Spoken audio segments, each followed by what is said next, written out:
বন্ধুরা, ভোলে বাবা পার করেগা ধারাবাহিকের আজকের পর্বে দেখানো হয়েছে চৈতির বাবা সাক্ষ্যকে বলে, সাক্ষ্য, তোমার মনে যদি এটাই ছিল তো তুমি আগে কেন বললে না? তুমি আমার মেয়েকে বিয়ের মণ্ডপ অবধি কেন নিয়ে এলে? কেন করলে এমনটা? এ বলে চৈতির বাবা বারবার করে চৈতিকে ডাকতে থাকে। চৈতি জ্ঞান হারিয়েছে। চৈতির মা চৈতির চোখে মুখে জলের ছিটা দেয়। সাক্ষ্য তখন সবাইকে উদ্দেশ্য করে বলে, আমি আপনাদের সবাইকে একটি অডিও ক্লিপ শোনাবো। এরই মাঝে চৈতিরও জ্ঞান ফিরে আসে। চৈতি নিজেও সেই অডিও রেকর্ড শুনতে থাকে। সেই অডিও রেকর্ডে চৈতির বলা কিছু মিথ্যে কথা আছে। চৈতি ঝিলের ব্যাপারে একের পর এক মিথ্যে কথা বলেছিল। বিশেষ করে ঝিলের বয়ফ্রেন্ডকে জড়িয়ে ঝিলের চরিত্র নিয়ে নোংরা মন্তব্য করেছিল।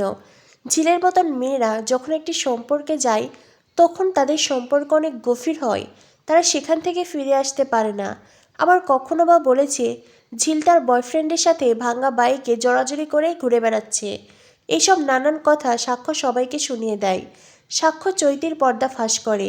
সেই সাথে সাক্ষ্য জানায়, আমি কখনোই ঝিলকে ডিভোর্স দিতে চাইনি। বলতে পারেন ঝিলি আমাকে ডিভোর্স দিয়েছিল। যদিও আমি শপথ করেছিলাম চৈতি যে কথাগুলো বলেছে সেই কথাগুলো যদি সত্যি হয় কখনো আমি ঝিলের মুখ দেখব না। আবার এটাও শপথ করেছিলাম চৈতি যে কথাগুলো বলেছিল সেই কথাগুলো যদি মিথ্যে হয় তো চৈতিকে তার শাস্তি পেতেই হবে। আর এটাই হবে চৈতির শাস্তি। চৈতি আজ এই বিয়ের মণ্ডপে দাঁড়িয়ে আমার আর ঝিলের বিয়ে দেখবে, আর এটাই তোর শাস্তি চৈতি। চৈতি যেন আকাশ থেকে পড়ে। অন্যদিকে সাক্ষ্য সবাইকে বলে, আমি ঝিলকে ভালোবাসি। ভাবতেই অবাক লাগে, শুরুর দিকে ঝিলের সাথে আমার সম্পর্ক ছিল অন্যরকম। প্রথমবার যখন আমাদের বিয়ে হয়েছিল আমরা কেউই বিয়েটাকে মন থেকে মানতে পারিনি। সবসময় ভাবতাম আমাদের ডিভোর্স হবে। ঝিলও চেয়েছিল ডিভোর্স আর আমিও ডিভোর্স চেয়েছিলাম। কিন্তু ঝিলের সাথে একসাথে থাকতে থাকতেই আমি ওকে ভালোবেসে ফেলেছি। আমি ঝিলকে ভালোবাসি আর আজ এই মণ্ডপে আমি ঝিলকেই বিয়ে করব। এটা শুনে চৈতি বলে, সাক্ষ্য, তুই আমার সাথে এমনটা করতে পারিস না। তুই আমাকে মিথ্যে প্রতিশ্রুতি দিয়ে বিয়ের মণ্ডপ অবধি এনে এখন তুই অন্য মেয়েকে বিয়ে করতে পারিস না। প্রয়োজনে আমি থানায় যাব, তোর বিরুদ্ধে কেস করব। সাক্ষ্য তখন চৈতিকে বলে, তোর যা ইচ্ছে তুই কর। একটা কথা মনে রাখিস, থানা পুলিশ করে তুই হয়তো আমাকে কিছুদিনের জন্য জেলে পাঠাতে পারবি, কিন্তু আমার যাবজ্জীবন শাস্তি হবে না, আর আমার ফাঁসিও হবে না। ঝিল আমার স্ত্রী ফাইটার, ও আমার জন্য অপেক্ষা করবে। সে আমি যেখানেই থাকি না কেন ও আমার জন্য লড়াই করে আমাকে ঠিকই ফিরিয়ে আনবে। তবে একটা কথা তুই মনে রাখিস, তুই আর কখনো আমাকে ফিরে পাবি না। চৈতি তখন ঝিলকে আক্রমণ করে, দুই হাত দিয়ে ঝিলের কাঁধ ধরে ঝিলকে বলতে থাকে, তোমার জন্য, তোমার জন্য আজ আমার স্বপ্ন, আমার বিয়ে, সব কিছু ভেঙে গেল শুধুমাত্র তোমার জন্য। তুমি এখানে কেন এসেছিলে সর্বনাশী মেয়ে? তুমি এখানে কেন এসেছিলে? এই বলে ঝিলকে ছোটলোক বস্তির মেয়ে বলে গালমন্দ করে। সাক্ষ্য তখন চৈতিকে বলে, চৈতি, তোর এত বড় সাহস, তুই আমাকে টপকিয়ে ঝিলের কাছে গিয়ে ঝিলকে আক্রমণ করছিস? একটা কথা মনে রাখবি, আমি ঝিলের হাজবেন্ড, আর সারা জীবন ঝিলকে রক্ষা করার দায়িত্ব আমার। গরিব হওয়া কখনো অন্যায় নয়, পাপও নয়। গরিব হওয়ার কারণে যদি লেখাপড়া কেউ না করতে পারে তাতেও কোনো ভুল নেই, কিন্তু তোর মতো যারা সোনার চামচ মুখে নিয়ে জন্ম নেয়, লেখাপড়া শেখে, আর তারপরে অসৎ হয়, অন্যায় করে, অপরাধ করে, তখন তাদেরকে কিছুতেই ক্ষমা করা যায় না, কিছুতেই নয়। আর সেটা অন্যায়, চরম পর্যায়ের অন্যায়।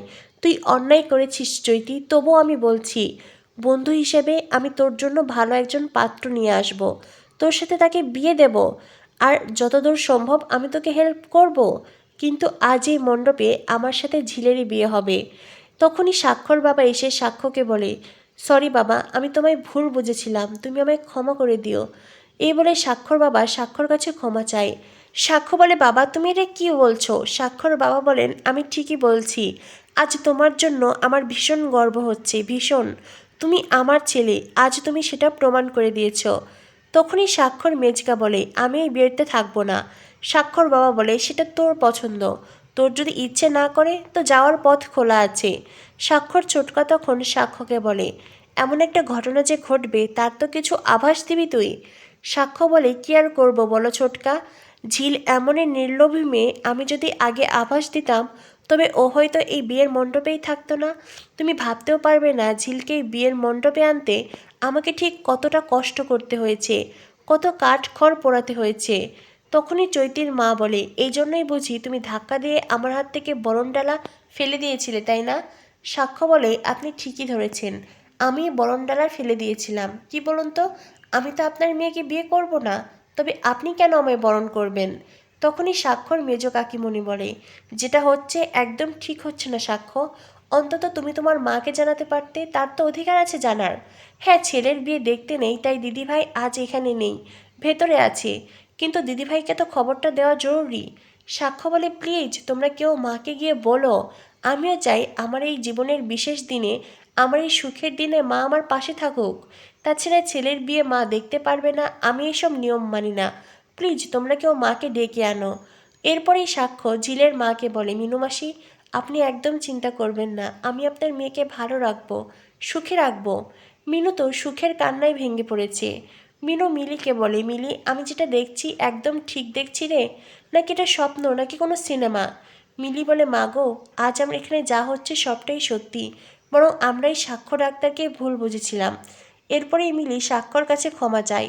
সাক্ষ্য বলে, এ বাবা, না না, একদমই নয়, তোমরা যেটা চোখের সামনে দেখেছ সেভাবেই রিয়্যাক্ট করেছো, আমি তাতে কিচ্ছু মনে করিনি। এরপরেই সাক্ষ্য পুরোহিত মশাইকে বলে, পুরোহিত মশাই, কি এখনও কি আপনি মন্ত্র না পাঠ করে এখানে দাঁড়িয়ে থাকবেন? এবার তো মন্ত্র পাঠ করুন। পুরোহিত মশাই বলেন, হ্যাঁ হ্যাঁ, এসো, বিয়ের মণ্ডপে এসো। তখনই সাক্ষ্য বলে, বিয়ের মণ্ডপে বসার আগে আমি নিজেই মন্ত্র পাঠ করছি। আজ থেকে ঝিলকে ভালো রাখার দায়িত্ব আমার। ঝিলের ভালো মন্দ সব সময় আমি ঝিলের পাশে দাঁড়াবো, ঝিলকে ভালোবাসবো। এদিকে দেখানো হয় তিতির ছুটে আসে সাক্ষর মায়ের কাছে। তিতির সাক্ষর মাকে এসে পুরো ঘটনা খুলে বলে, যেটা শুনে সাক্ষর মায়ের মাথায় যেন আকাশ ভেঙে পড়ে। সাক্ষ্য যে বিয়ের মণ্ডপে কোণে বদল করবে এটা কেউই ভাবতে পারেনি। অন্যদিকে দেখানো হয় চৈতি তার মা বাবাকে নিয়ে থানায় আসে। পুলিশের কাছে এসে সাক্ষর বিরুদ্ধে নালিশ করে। পুলিশ যদিও সেটাকে জিডি আকারে নেয়। চৈতি বলে, জিডি কেন বলছেন? আপনারা এফআইআর লিখুন। পুলিশ অফিসার বলেন, আমরা চাইলেই তো আর আপনাদের কথা শুনে কারো বিরুদ্ধে এফআইআর লিখতে পারি না, বিষয়টি আমাদেরও তদন্ত করতে হবে। সত্যি বিয়ের মণ্ডপে কি ঘটেছে, আসল ঘটনা কি, সেটা জানতে হবে। যতই হোক ওরা প্রভাবশালী ফ্যামিলি। চৈতি বলে, অফিসার, আপনার কি মনে হয় আমি মিথ্যে কথা বলছি? ভুলে যাবেন না আমিও একজন ডক্টর। আপনি যদি এই ছেলেকে অ্যারেস্ট না করুন, যদি ওই বিয়েটা না ভেঙে দেন, তো আমি আরও ওপর লেভেলে যাব, তখন আপনি নিজেও বুঝতে পারবেন না আপনার কত বড় ক্ষতি হবে। চৈতে এসে উল্টো পুলিশ অফিসারকেই শাসাতে থাকে। তো বন্ধুরা, তোমাদের কি মনে হয় পুলিশ অফিসার চৈতির কথা শুনে সাক্ষর বিয়ে কি আটকাতে পারবে? এদিকে প্রমো বলছে সাক্ষ্য ঝিলের স্মৃতিতে সিঁদুরে রাঙিয়ে দেবে। কি হতে চলেছে ভোলে বাবা পার করেগা ধারাবাহিকে? ভোলে বাবা পার করেগা ধারাবাহিকের পরবর্তী আপডেট পেতে আমাদের সাথেই থেকো। ধন্যবাদ সবাইকে।